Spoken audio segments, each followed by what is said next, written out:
La oración eficaz del justo puede mucho. Y quiero que leamos la carta de Santiago, capítulo 5, versículo 16. Carta de Santiago, capítulo 5, versículo 16, que dice así: confesad vuestras ofensas unos a otros y orad unos por otros, para que seáis sanados. La oración eficaz del justo puede mucho. Para poder entender un texto como el que acabamos de leer, es necesario que miremos a través del contexto de ese texto, porque a través del tiempo, hermanos, lastimosamente se ha sacado fuera del contexto el texto que acabamos de leer, o la palabra, frase, la oración eficaz del justo puede mucho.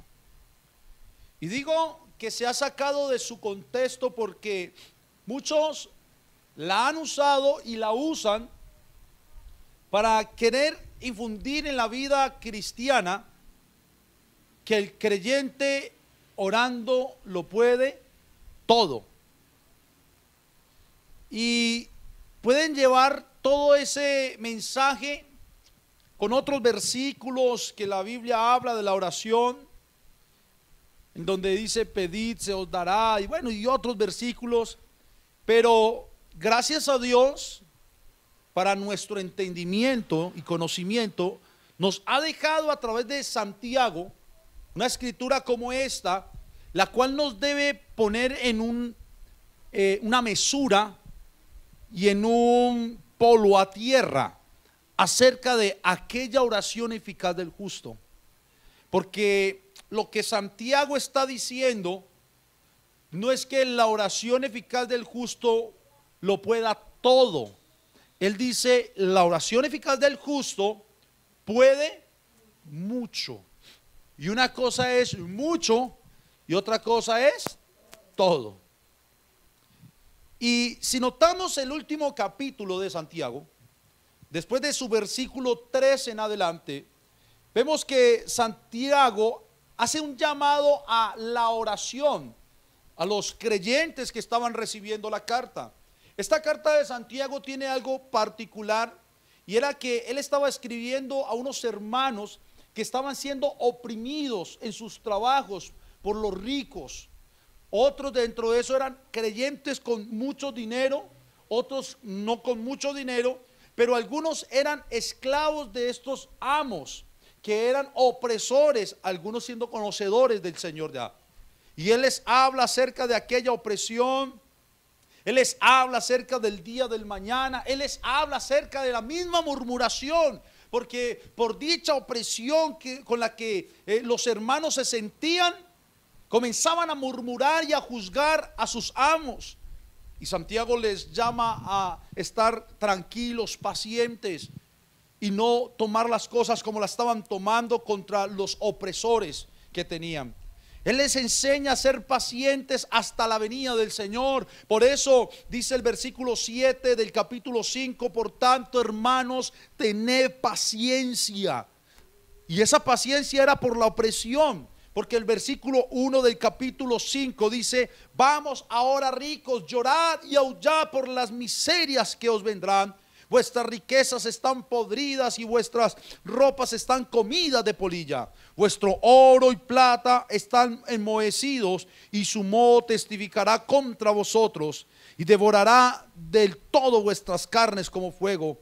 Habéis acumulado tesoros para los días postreros.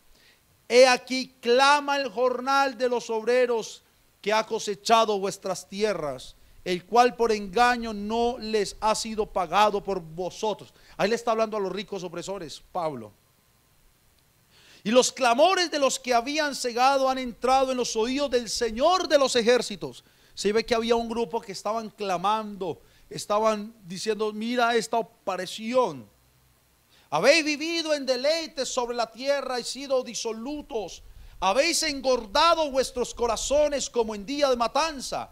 Habéis condenado y dado muerte al justo, y él no os hace resistencia.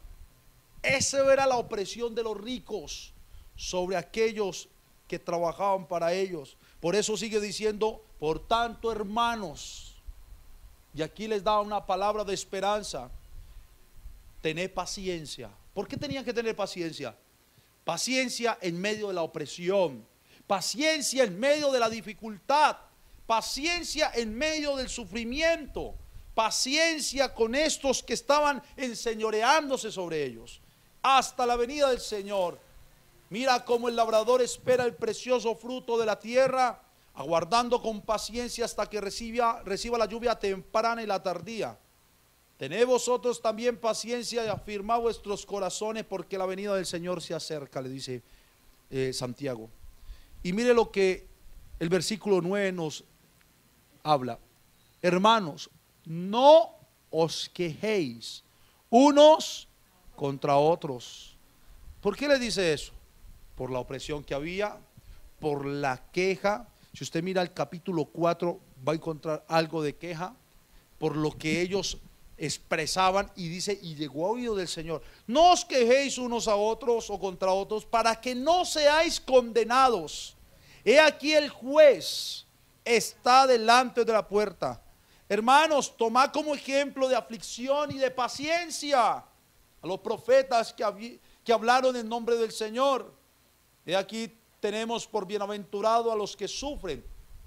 Pablo les está dando una palabra de consolación, una palabra de esperanza, una palabra de fuerza, una palabra para que tengan paciencia, y le coloca como ejemplo a Job, les pone como ejemplo a los diferentes profetas que hablaron en nombre del Señor, y por hablar en nombre del Señor sufrieron, fueron perseguidos, fueron algunos lanzados a cisternas y vivieron cantidad de situaciones difíciles.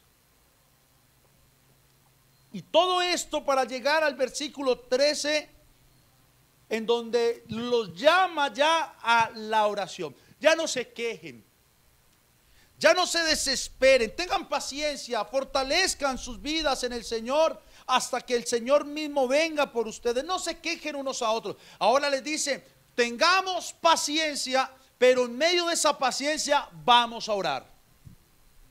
Y los lleva a la oración. Vamos a orar. Y empieza el versículo 13 en una invitación a la oración si hay sufrimiento. ¿Está alguno entre vosotros afligido?, pregunta Santiago.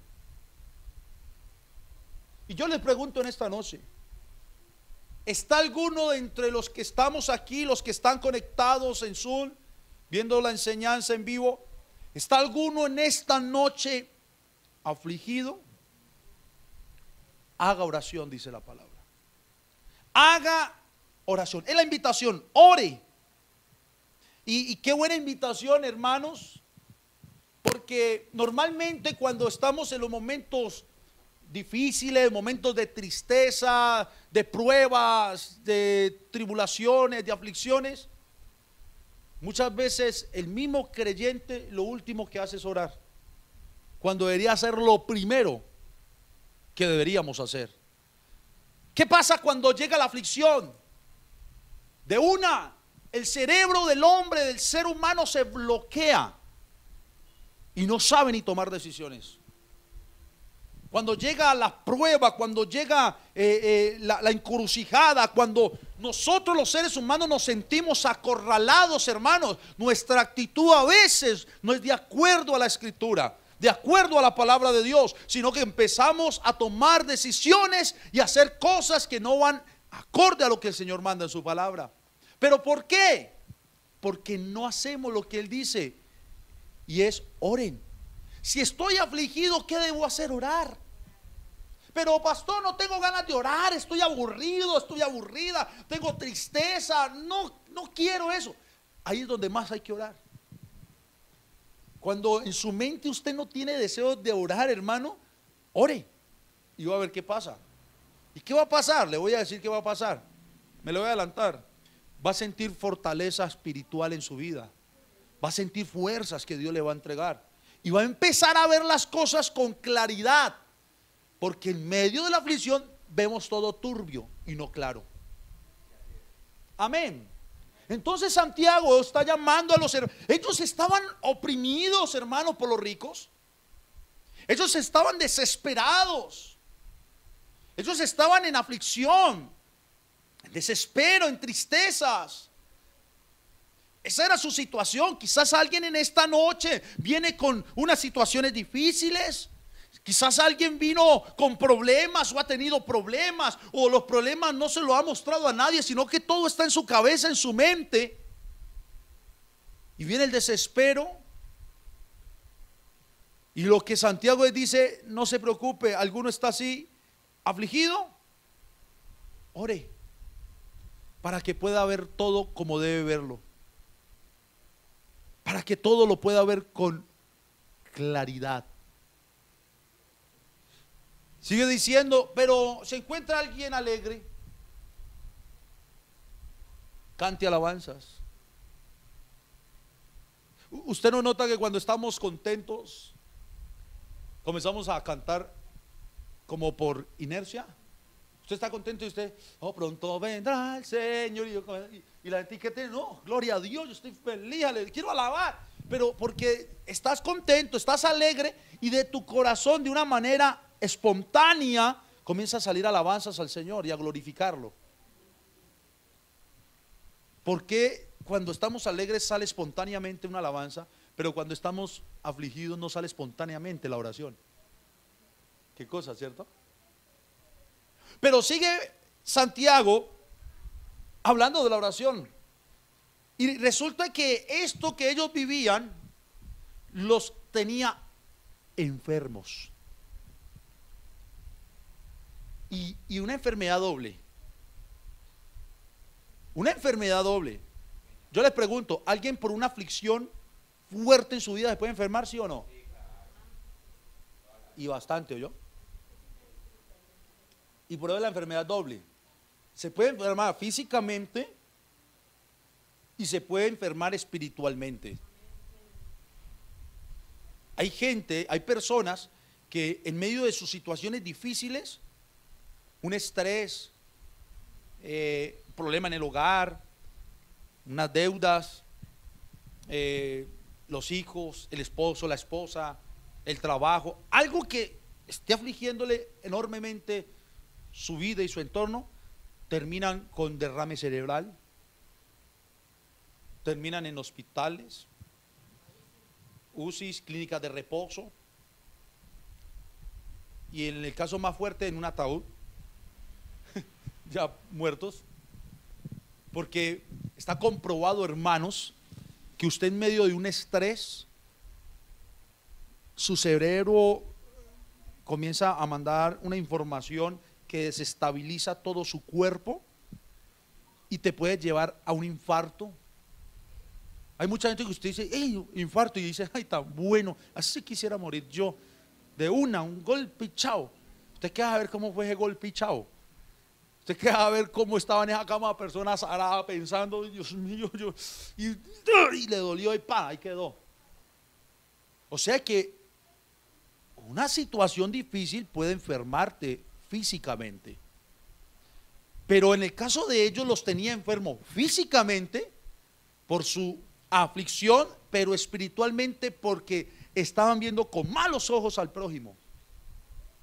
Estaban viendo con muy malos ojos a sus opresores. Se estaban quejando unos contra otros. El punto en donde estaba llegando todo esto. Y ahí es donde dice el versículo 14, y quiero que pongan bastante atención aquí, porque también aquí hay algo que han malinterpretado a través del tiempo.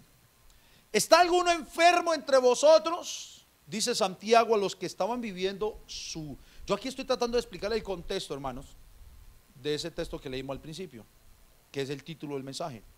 ¿Está alguno enfermo entre vosotros? Pregunta Santiago, les pregunta a ellos. Y la respuesta es: llame a los ancianos de la iglesia. Los ancianos de la iglesia no está refiriéndose Santiago a las personas de mucha edad. Por ejemplo, aquí sí podemos decir ancianos de la iglesia físicamente por edad. Tenemos a los hermanos, su edad ya está avanzada. Ancianos de la iglesia, de la mamá de Lida, que por su edad tampoco pueden, ancianos, ya están ancianos. Pero Santiago no está hablando, no está haciendo referencia a este tipo de ancianos en la iglesia, sino al anciano haciendo referencia por su conocimiento. Y en este caso eran pastores, porque los pastores eran llamados en aquella época obreros, ancianos, obispos. O sea que aquí eran los pastores o los ministros. O podemos también ver aquel que tiene un conocimiento en la escritura y no es un neófito en la misma escritura. Amén. Entonces llame a aquel que está bien cimentado en la palabra. ¿Por qué es necesario eso? Porque aquel que está bien cimentado en la palabra, pues va a poder hacer lo que necesita hacer en un caso como el que está expresando Santiago. ¿Y qué es? Llamen a los ancianos de la iglesia y oren. ¿Sí ve la invitación? Primero, afligido, ore, mijo. Vaya y ore. Alguno está enfermo, llamen a los ancianos para que ellos oren por él, por el enfermo. En el caso de ellos, por el que está enfermo físicamente, pero también por el que está enfermo espiritualmente, porque tiene algo contra el otro. Pero cuando oren, dice Santiago, únjanle con aceite en el nombre del Señor. Punto. Y aquí me detengo un momento.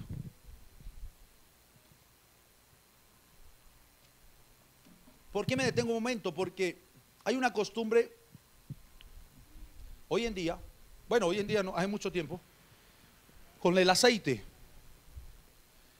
Y pareciera que de este versículo y otro versículo que está en los evangelios, hicieron una doctrina del aceite. Pareciera que de este y del otro hicieron una doctrina del aceite, en donde como que quieren mostrar que el aceite es quien tiene el poder para sanar a un enfermo y orar por el enfermo, y es el aceite, y el aceite, y el aceite, y el aceite. En donde muchos han llegado al extremo de usar hasta aceite de cocina para orar, aceite de moto o de carro. Y es verdad lo que le estoy diciendo, porque una vez un señor me dijo que la motocarro, y siempre cuento esta historia porque me parece increíble eso, que le había varado una motocarro y que él dijo, tengo que orar para qué, porque son personas que le enseñan ese tipo de oraciones que no son bíblicas, y que el hombre decía, tengo que orar por esta motocarro porque me varó, y que lo único que vio, él dijo, hay que orar, pero no tengo el aceite, no cargaba el aceitico de oliva, y él dijo, no, vio el aceite del motor, y dijo, aquí fue. Cogió ese aceite, lo llevó, abrió la parte de la carromoto y le echó y oró. Y él dice, esa fue la oración porque es que le eché aceite. Me dijo ese, porque me lo dijo a mí, no me lo mandaron a decir, no lo escuché en un testimonio, no es una anécdota por ahí, no, me lo dijo a mí personalmente. Y yo dije, ¿cómo? Qué mal doctrinado está o adoctrinado está. Entonces, Santiago nunca quiso decir esto para que de esto se formara una doctrina del aceite. Lo que sucedía en ese entonces era que el aceite tenía varios usos dentro del pueblo. Si usted mira los usos del aceite en el pueblo de Israel, se usaba para cocinar, se usaba para alumbrar la ciudad, para dar luz, para alumbrar, se usaba para untar o ungir los muertos, los cadáveres los ungían con aceite y especias aromáticas, pero también se usaba para uso o tenía su uso medicinal. Este aceite para esto, este aceite para esto, este aceite para esto, del mismo aceite de oliva que sacaban. Y el uso medicinal es como decir hoy en día, ¿qué usa usted para un dolor que tenga usted ahí en su botiquín medicinal para un dolor, para untar? Porque cuando hablamos de ungir es untar, ungir es untar. ¿Qué usamos?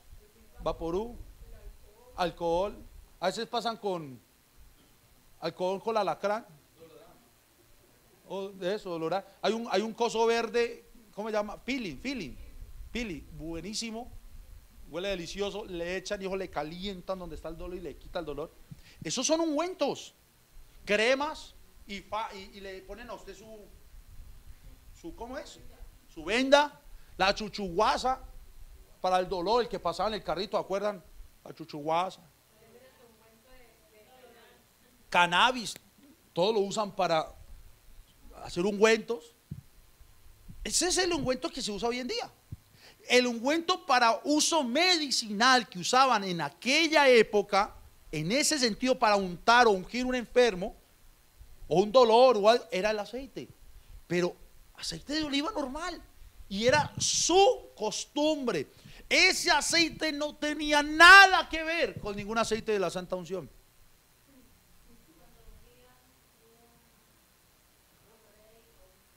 Ese es otro aceite. Por eso le estoy diciendo varios tipos de aceite. Y para eso ya tiene que remontar al Antiguo Testamento, cuando el Señor manda hacer su aceite especial, que es el aceite de la Santa Unción, que dentro de sus ingredientes tiene el aceite de oliva, pero tiene muchos otros ingredientes. Y que el mismo Dios dijo, y este aceite no se podrá, o sea, exactamente. Nadie más sino el sacerdote, al que él les dijo, el sumo sacerdote, que tenían que hacerlo para ungir a los que él iba a mandar a ungir. Y era su uso especial. Y las cosas que consagraban al templo. Pero ahorita, ¿dónde están los levitas? ¿Dónde están todos los ingredientes que el Señor? Porque yo no creo que el aceite que se tiene hoy en día en los púlpitos tenga todos los ingredientes que el Señor dijo. ¿Dónde? Y si lo hacen es desobediencia, porque él dijo que nadie podía hacerlo. Y esta otra, hay un texto en donde dice, y este aceite no será derramado sobre carne de hombre común, sino ya era el que Dios mandaba para ungirlo. O sea que, ¿será que este aceite de Santiago y el aceite de hoy en día que usa la gente para orar es el aceite de la Santa Unción? No. ¿Y qué han hecho hoy en día de ello? Una doctrina. ¿Sí o no? Y han tomado el aceite para volverlo el ungüento, hasta lo venden.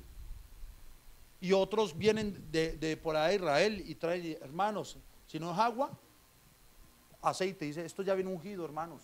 Esto salió de los olivares de Israel. Entonces ya viene ungido, hermanos. Y la gente compra y creen que con una gota de ese aceite ya. Hermano, y pasa. Hacen filas para untarle o depositar una gotica de ese aceite. Ahora, Santiago no estaba diciendo eso. Santiago no está diciendo, a cada que vayan a orar por un enfermo lleven aceite. O llevan también aceite para ungir una casa. La abuela de mi esposa ya llegó a la ciudad, se cambió de ciudad, ya está aquí en Cali, aquí en el barrio. El domingo yo creo que estará con nosotros. Imaginen nosotros, hermano Gallardo, 3 días de preparación con la casa y traigan todo aceite, echándole aceite a las paredes que para ungirla. Si la Biblia dice, vosotros tenéis la unción del santo, yo, ¿para qué necesito un aceite para ungir? Si la unción está dentro de mí, dice la palabra, y la unción es representada por el Espíritu Santo de Dios. Más bien, cuando tú oras por otra persona, así no lleves el líquido de oliva, aceite de oliva, yo estoy seguro que cuando oras con fe, la unción hará, la de Dios, no tuya, porque no es tuya, hará lo que tiene que hacer. Es diferente. Amén. O sea que ¿dónde está el aceite verdadero y espiritual? Dentro de nosotros. Dentro de nosotros. Eso es lo que dice la Biblia.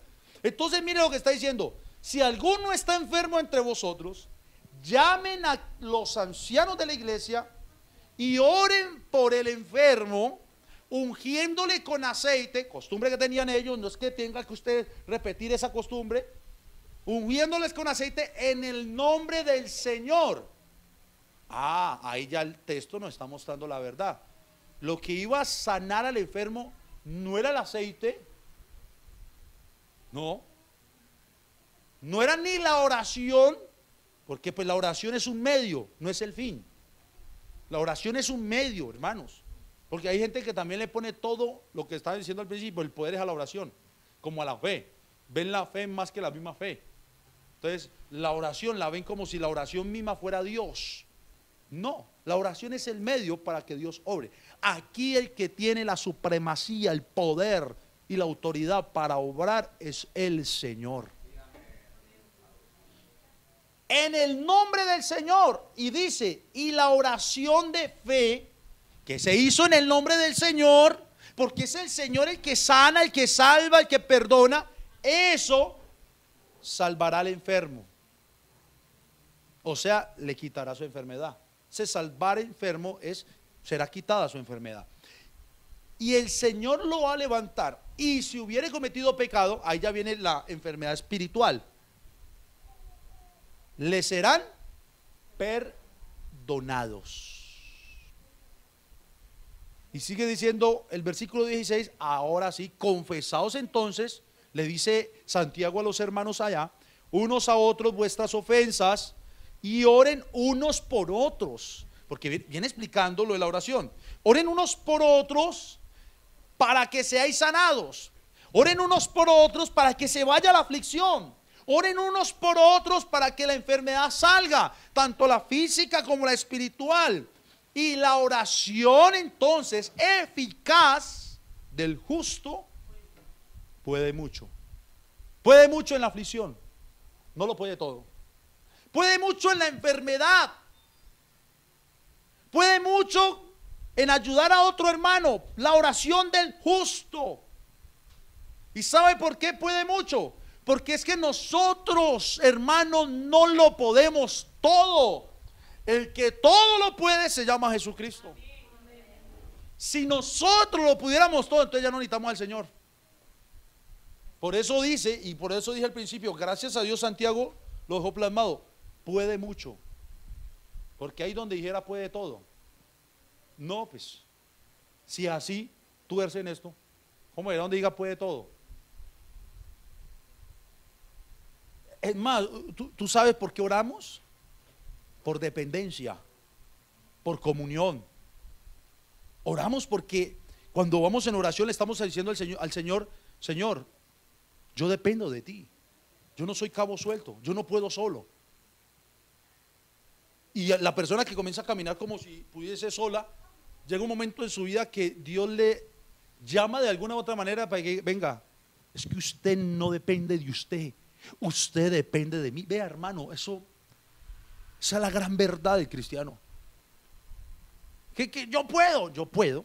No, el Señor puede. Y esto nos pone los pies sobre la tierra, porque a veces hay cristianos, hay creyentes que dicen, es que yo donde llego oro y se sanan. El yo, ¿no? Yo tengo una fe impresionante para... Y entonces, eso es bonito porque Dios usa a ese creyente, pero está mal expresado porque no es yo oro y ya pasa esto, no, más bien es el Señor a través de mi vida hace esto, el Señor a través de mi vida, porque nosotros solo somos un canal de Dios, el puente de Dios para hacer lo que Él quiere hacer. La iglesia hace eso, amén. Entonces, rápidamente vamos a responder 3 preguntas. La primera es, ¿quién puede hacer dicha oración? ¿Quién puede hacer dicha oración? La respuesta está ahí. Entonces, mire, ¿todo el mundo puede orar eficazmente para poder mucho? No, porque la Biblia no dice eso. La Biblia lo que dice es la oración eficaz. En la versión Dios habla hoy, dice la oración ferviente. No dice eficaz, sino ferviente, con fervor. De hecho, ahí sigue el versículo 17 hablando de Elías, que oró fervientemente para que no lloviera. O sea, oró eficazmente para que no lloviera. ¿Quiénes pueden hacer dicha oración? El justo. ¿Y quién es el justo? Según lo que entendemos de la Escritura,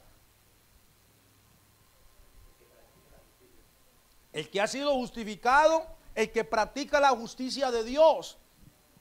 Hermanos, yo no sé si usted no se goza, pero gócese, porque está diciendo la palabra que para poder mucho, eficazmente, fervientemente en la oración, yo debo ser justo. Pero si yo estoy aquí en la iglesia y entiendo que el Señor me justificó y me perdonó mis pecados, entonces el Señor me está diciendo en esta noche que yo aplico para esta palabra.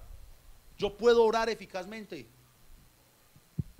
para poder mucho en la aflicción, mucho en la enfermedad y mucho en lo que Él permita que se haga. Hoy hablaba con una persona que Dios me puso en el camino. Estaba haciendo un negocio. Llegó una persona y el negocio quedó a un lado. Y el Señor, como quien dice el Señor, déjalo ahí un momento, ahorita sigues con tu negocio y háblale el evangelio. Hermanos, estuve casi una hora, yo creo, y no tenía, son las cosas que hace Dios. Yo iba a hacer era un negocio y a cerrar un negocio. Y justo en ese momento, en medio del negocio, Dios volteó todo y empecé a entregar su palabra. Y con la persona que estaba hablando, me decía: pastor, yo oro, pero yo sé que necesito algo más. Yo no voy a ninguna iglesia, me decía él, yo no me congrego, pero yo quiero hacer bien las cosas. Y cuando yo veo que como que me estoy desviando, yo veo que como que Dios hace que me pase algo, decía la persona, y tengo que volver como, y no me congrega en ningún lugar y todo. Me tocó explicarle por la palabra lo que la Biblia nos enseña acerca de quién es el que ora a Dios y que Dios le escuche cuando ora. Y comencé a explicarle que es el Hijo de Dios, el que ha nacido de nuevo, el que le conoce, el que se ha apartado de pecado, porque le decía: ¿cómo alguien puede orar a Dios viviendo en pecado y seguir orando y diciendo: ay, tan bello Dios como me escucha? Y sigue en pecado y sigue en pecado. Cree que le escucha, se engaña que le escucha, pasan cosas y entonces lo relaciona. Si ve, llore y vea, ya pasó. Entonces eso es un autoengaño, porque la Biblia dice, por eso nosotros no podemos vivir basado en experiencias. La vida cristiana no debe ser de experiencias, sino de fe en lo que está escrito de Él, porque la experiencia me puede engañar. Y se lo va a poner sencillito, sencillito. Vaya y hable, y respeto mucho lo que voy a decir, alguien que tenga su fe fundada en el catolicismo, bien arraigados. Yo he escuchado a muchos decir que la Virgen María les hizo milagros. Esos son experiencias que ellos dicen que tuvieron. Eso está bonito y bueno, dicen tuve un milagro, pero la Biblia no me dice que la Virgen María hace milagros, porque la Biblia nos enseña es que Dios es el único que hace milagros. ¿Me estoy haciendo entender? Entonces no es por la experiencia de Julano. Otros han montado hoy en día no, hace tiempo montaron organizaciones basados en un sueño, en una visión, experiencias. Dijeron que vino el arcángel Julano y les habló y les dijo lo que tenían que hacer. Experiencias. Y de ahí se formaron unas doctrinas que hasta hoy en día están todavía perseverando, y algunos se están desviando totalmente de lo que debe ser la fe cristiana o la fe puesta en la palabra misma. La vida tiene que basarse es en la fe en la palabra, en Cristo Jesús y lo que diga la palabra del Señor. Amén. Ahí es donde tiene que basarse nuestra fe. Entonces le decía yo al Señor con el que hablaba acerca de esto, y cuando terminamos de hablar me dijo: realmente necesito conocer más a Dios. Pero lo dijo después de que le mostré cómo una persona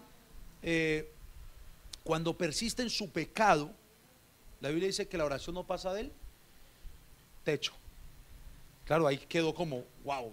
¿Por qué quedó así? Porque dijo: uy, yo creía que sí, yo creía que Dios me escuchaba. Y va viendo de que no pasa ni del techo. Hermanos, no pasa del techo. No pasa, eso dice la Biblia. No pasa del techo.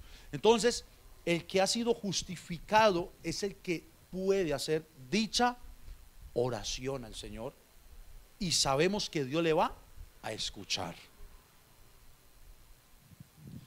¿Cuál sería entonces esa oración de ese justo? ¿Cuál sería? Se la voy a resumir así. La oración del justo sería: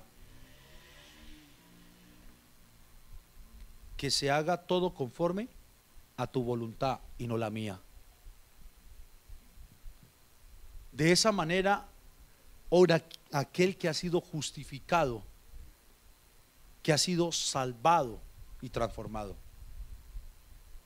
¿Qué dice la primera carta de Juan, capítulo 5, versículo 14? Mire lo que dice. Alguien que lo lea en voz alta. Primera carta de Juan, capítulo 5, versículo 14.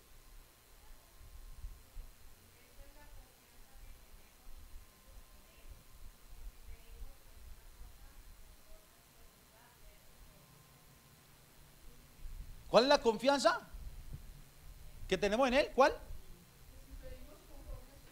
Si pedimos conforme a su voluntad. Esa es la voluntad de Él, no a la mía. Y normalmente nosotros, ¿cómo hacemos? Oramos: Señor, que se haga tu voluntad, pero no la tuya y no la mía. Queremos es que se hagan las cosas como nosotros queremos y no como Él quiere. Yo siempre he dicho, y entonces, ¿cómo sabemos cómo quiere? Yo siempre he dicho esto: camine, camine, que en el caminar está la voluntad de Dios. Camine. Cuando la hermana Lorena y el hermano Gallardo vinieron a ir aquí a Cali, yo que les decía, es la voluntad de Dios. ¿Y cómo sabemos? Caminen. Y después de un año, ¿no? Yo creo que ustedes han visto que ha sido la voluntad de Dios. Y si algún día Dios los tiene que llevar a otro lado, va a ser la voluntad de Dios. Y si en medio de ese caminen tenemos que aprender cosas, pues las aprendemos, pero eran la voluntad de Dios. Porque los hijos de Dios viven en la voluntad de Dios. El hijo de Dios no puede decir: Señor, si tú vas conmigo, yo voy, como lo dijo Moisés. No, porque hay una gran diferencia entre Moisés y nosotros. Y era que Moisés no tenía el Espíritu Santo derramado en su corazón como usted y yo sí lo tenemos. A Moisés no se le dijo en el monte de los olivos, antes del Señor subir al cielo: vayan y díganles que guarden todo lo que les he mandado, y he aquí, yo estaré con vosotros todos los días. A él no se le dijo eso, a nosotros sí. El Señor nos ha dicho que donde nosotros vayamos, Él va a ir.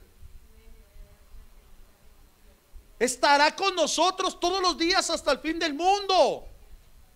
Ahí sí, muy parecido y parece profético lo que dijo Josué capítulo 1 versículo 9: mira que te mando que te esfuerces y seas valiente, no temas ni desmayes, porque Jehová tu Dios estará contigo. Oiga, estará contigo donde quiera que tú vayas.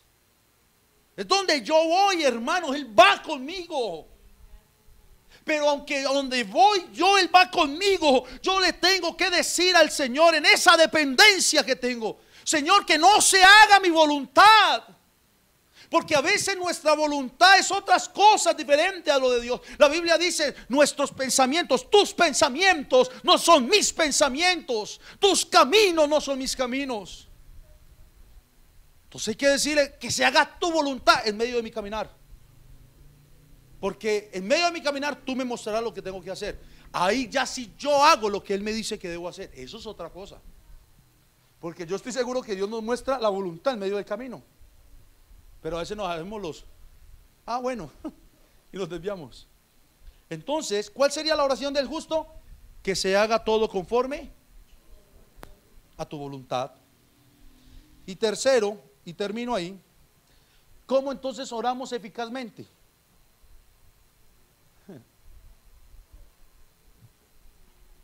¿Cómo oramos eficazmente? Con este ingrediente llamado fe. Ya. Usted quiere orar eficazmente. La palabra eficaz es como acertada, aunque la traducción Dios habla hoy la cambió por fervientemente. También se puede entrelazar, unir con la fe. Cuando yo creo, oro con fervor. ¿Usted sabe qué es fervor? Como cuando tú pones la olla del café, para el café, y ves que hirvió. Ahí ya hay fervor, hierve, estás en el punto de ebullición, se apaga y se mezcla. Así oramos nosotros. Y la única manera, creo yo, hermano, para llegar a ese punto es con fe, en fe y por fe. Es la única manera. Porque la Biblia dice en Hebreos capítulo 11 versículo 6: pero sin fe es imposible agradar a Dios. Y explica por qué dice que es imposible. Porque es necesario que el que se acerque. ¿Y quién es el que se acerca? El que va en oración. Es necesario que el que se acerque a Dios crea fe, que le hay. O sea, crea que Él está ahí. Crea que Él está dentro de él, de usted mismo. Crea que Él le va a oír. Crea. Y que Él es galardonador de los que le buscan. Entonces, si yo no tengo fe, no podré orar eficazmente. No podré orar eficazmente. Haré una oración, pero no eficaz. Ahora, viene otra mala interpretación. Yo no sé por qué a mí me... Bueno, sí, porque Dios nos ha reformado. Y tremendo esto, siempre hay que mostrar la contraparte, para mostrar la parte. Pero mire, muchos creen que orar con fe es darle órdenes a Dios o manipular a Dios. Muchos creen que orar con fe es ordenarle a Dios que haga tal cosa y que tiene que suceder. Y que si no sucede, entonces no oro con fe. Eso es mentira, eso no es así. La Biblia no enseña eso. Porque si así fuese, hermanos, pues hermanos, yo creo que a ningún cristiano le faltaría nada en la vida. Porque oraría con fe y diría: Señor, dame una casa mañana. Y le llega la casa mañana. Señor, salva a mi familia ya. Y pues todos llegaron porque oró. Y ya, o sea, cree que es lo que Él dijo. Y eso es. Y a muchos les han enseñado eso, ¿no? Y en ese orar con fe le dicen: decláralo que va a suceder. Decláralo y sucederá. O sea, que si lo declaran con fe, va a suceder porque va a suceder. ¿Eso dice la Biblia? ¿Eso dice la Biblia? Entonces, ¿qué es orar con fe? La oración de fe no tiene que ver con escúcheme bien esto. Guárdelo en su corazón, hermanos.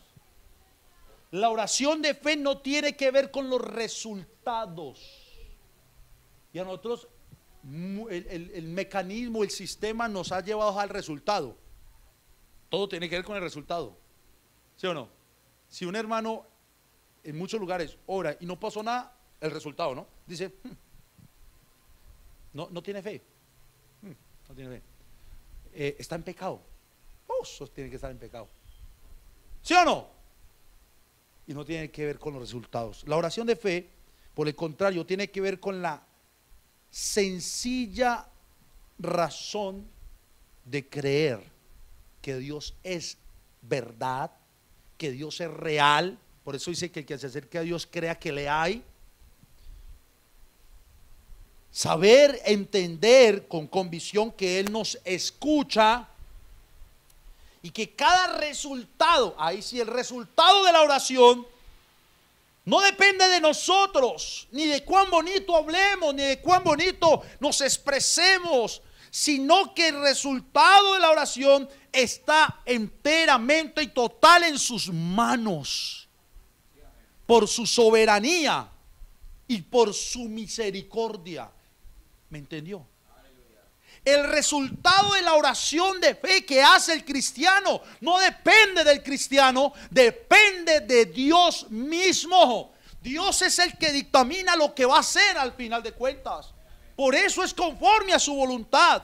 Pero el cristiano, y lo he dicho muchas veces aquí predicando, ore, hermano, aunque no vea el resultado que quiere ver, ore y siga creyendo que Dios tiene el poder.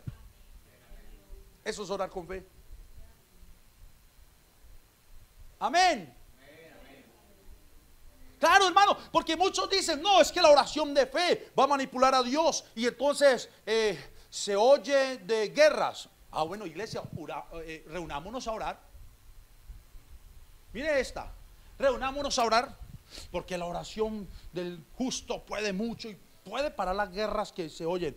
Señor, decretamos, concretamos, declaramos, permutamos. Yo no sé tantas cosas que hoy en día se hacen, ¿no?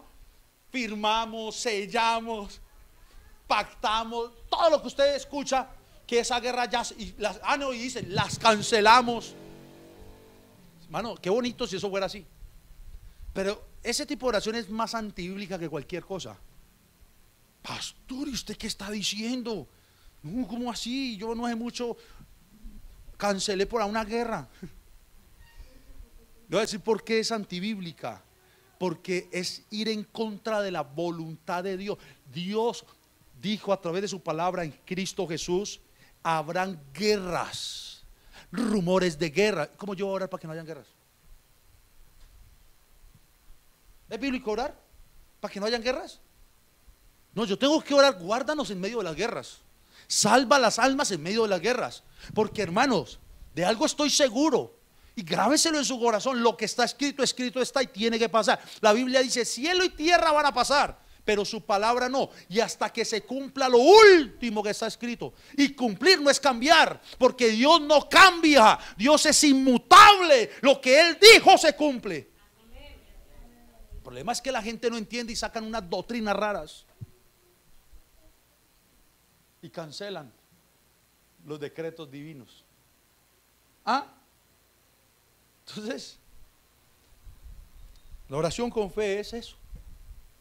Sencillamente es: voy a ti, Señor, para que hagas tu voluntad, porque tú me justificaste para hablar contigo.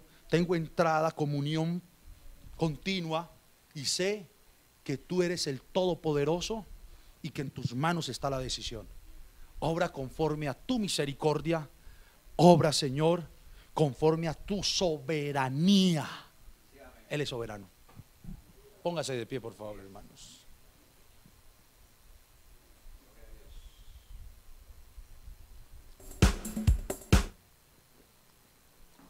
Sin querer queriendo, llegamos a un tema que empató sin querer queriendo con, empezamos oraciones, casas bíblicas. Lleven esas pautas, hermanos, en medio de las oraciones que estamos haciendo, por las almas que han de llegar, no por las almas que tú vas a decretar, que es diferente, ¿no? Sino las que han de llegar en su sola voluntad. Mire, el varón no llegó por la voluntad de Dios. De verdad, fue voluntad de Dios que estuviese ahí. Ore por los enfermos. Pastor, y entonces llevo el aceite. Pues, hermano, usted ya tiene el aceite. Está dentro de su vida. Usted tiene la unción del Santo. Créalo, porque usted tiene el Espíritu Santo de Dios. Ore. Y ore, y ore creyendo que Dios es el Dios todopoderoso, que en su soberanía puede sanar al enfermo, si así Él lo quiere, en su sola voluntad.